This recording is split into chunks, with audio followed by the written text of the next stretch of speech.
Bienvenue sur Africa 24 dans cette nouvelle édition du 12-15. Au sommaire de l'actualité, au moins 15 morts et des étudiants pris en otage dans une université kenyane. L'établissement a été attaqué ce jeudi à l'aube par des hommes armés. L'attaque a été revendiquée par les islamistes somaliens Shebab. Les dates du 27 avril au 2 mai 2015 sont retenues par la commission préparatoire pour la tenue du Forum national en Centrafrique. La rencontre ambitionne d'amorcer une véritable réconciliation nationale. Retour sur les enjeux dans ce journal. La Guinée équatoriale met l'accent sur la sécurité routière. La capitale équato-guinéenne Malabo est particulièrement ciblée. Les autorités proposent des mesures passant par la sensibilisation. Les islamistes somaliens Shebab ont revendiqué l'assaut lancé à l'aube contre l'université kenyane de Garissa à environ 150 km de la frontière somalienne. Le groupe dit détenir des otages non musulmans à l'intérieur de l'université attaquée. Selon le ministère de l'Intérieur, l'un des assaillants aurait été arrêté. L'attaque est toujours en cours. Le bilan ne fait que de s'alourdir au cours des heures. Un premier bilan officiel fait état de 15 morts et 30 blessés. Forum national de Bangui, la rencontre se tiendra du 27 avril au 2 mai prochain. Après 2 mois et demi de consultation, ce rendez-vous est censé réunir toutes les forces vives de la nation, dont les anciens belligérants, afin de restaurer la paix en Centrafrique. Les explications de Kekeli Afeto.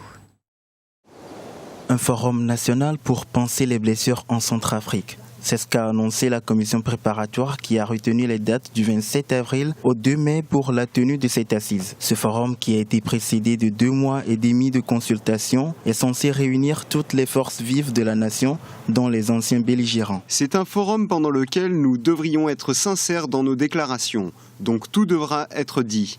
S'il faut arriver au pardon, on le fera. Ce que nous souhaitons dans ce forum, c'est que les victimes parlent en face des bourreaux et que ces derniers aussi se reconnaissent afin qu'on aille vers la réconciliation. Si la participation des anciens présidents François Bozizé et Michel Diotodia à ce forum reste incertaine, les ex-Séléka et la mouvance anti-Balaka devraient y envoyer des représentants en revanche. Pour certains spécialistes, la participation de toutes ces entités est un impératif pour la réussite de ce forum. La participation de Diotodia ou Bozizé n'est pas indispensable individuellement. Ce qui est nécessaire, c'est qu'il y ait leurs représentants. Leurs représentants peuvent assumer convenablement la tâche. Tout dépendra des participants. Si c'est les cas et les anti-Balaka s'y présentent et en même temps qu'il y ait des représentants de Diotodia et de Bozizé, il pourrait y avoir un consensus et une entente. Mais il faudra toujours qu'il y ait, des médiateurs aussi, notamment religieux, les représentants de la communauté musulmane et aussi les représentants de la communauté religieuse. Ce forum sera un examen de conscience grandeur nature avec un mot d'ordre, la réconciliation nationale. Par ailleurs, la commission préparatoire appelle également à une participation massive de la population à cette assise. À peine élu, le nouveau président du Nigeria, Muhammadu Buhari, se lance sur de grands chantiers. Après avoir reçu de la commission électorale un certificat attestant de sa victoire, il a tendu la main au président sortant, Goodluck Jonathan, en signe de réconciliation nationale. Les explications à Didelat Mirabel Bissou.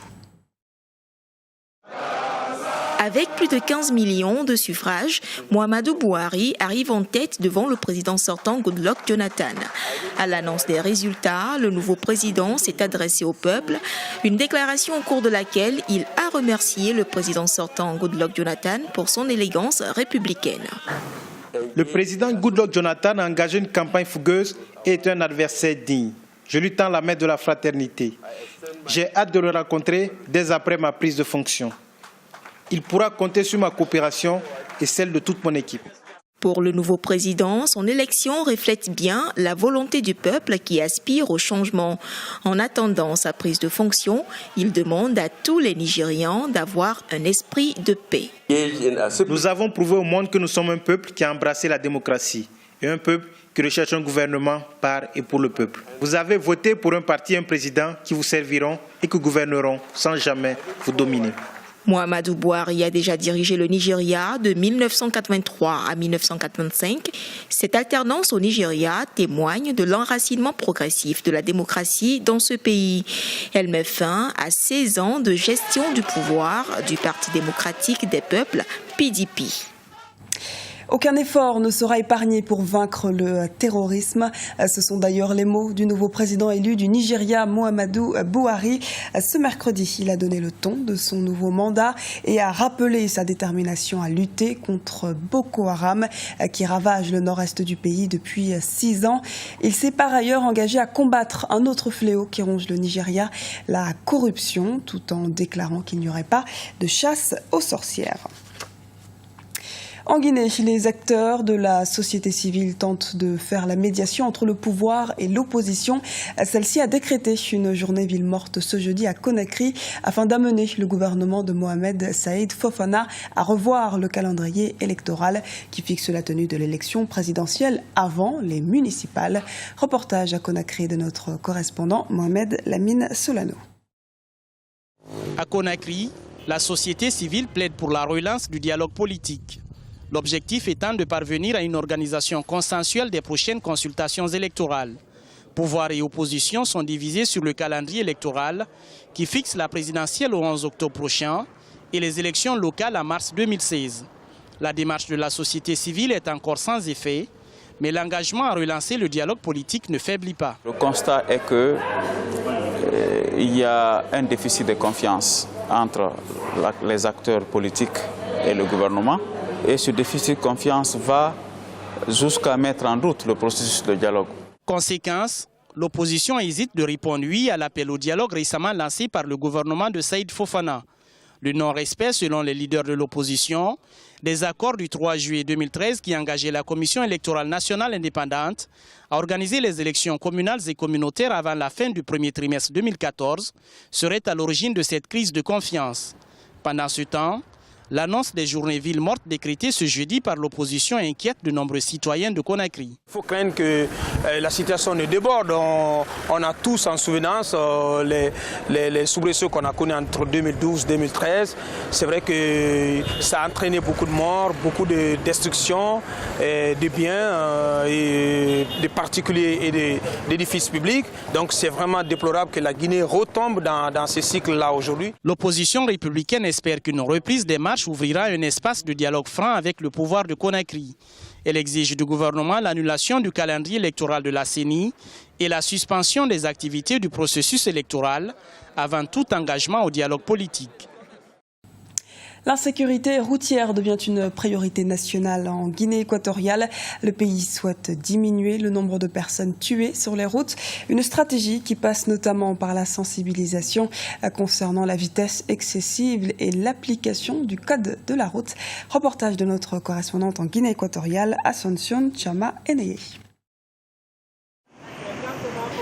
L'insécurité routière à Malabo préoccupe les autorités équato-guinéennes.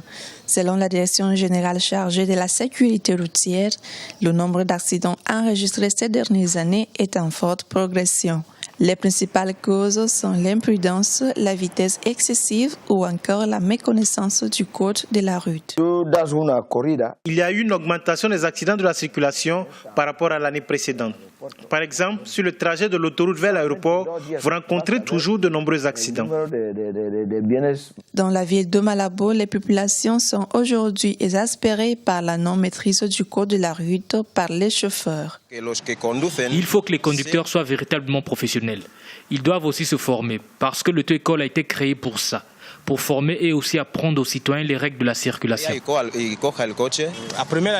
Nous apprenons tout à l'auto-école, mais si une personne qui n'a pas été formée veut malgré tout conduire, c'est dangereux et cela peut causer des accidents. En 2012, près de 256 accidents se sont produits.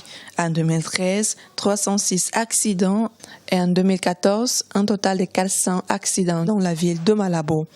Un bilan en constante hausse que les autorités veulent réduire aujourd'hui. Ce journal a été réalisé par l'ensemble de la rédaction. Merci pour votre fidélité. À retrouver dans un instant une nouvelle édition du 12-15 sur Africa 24.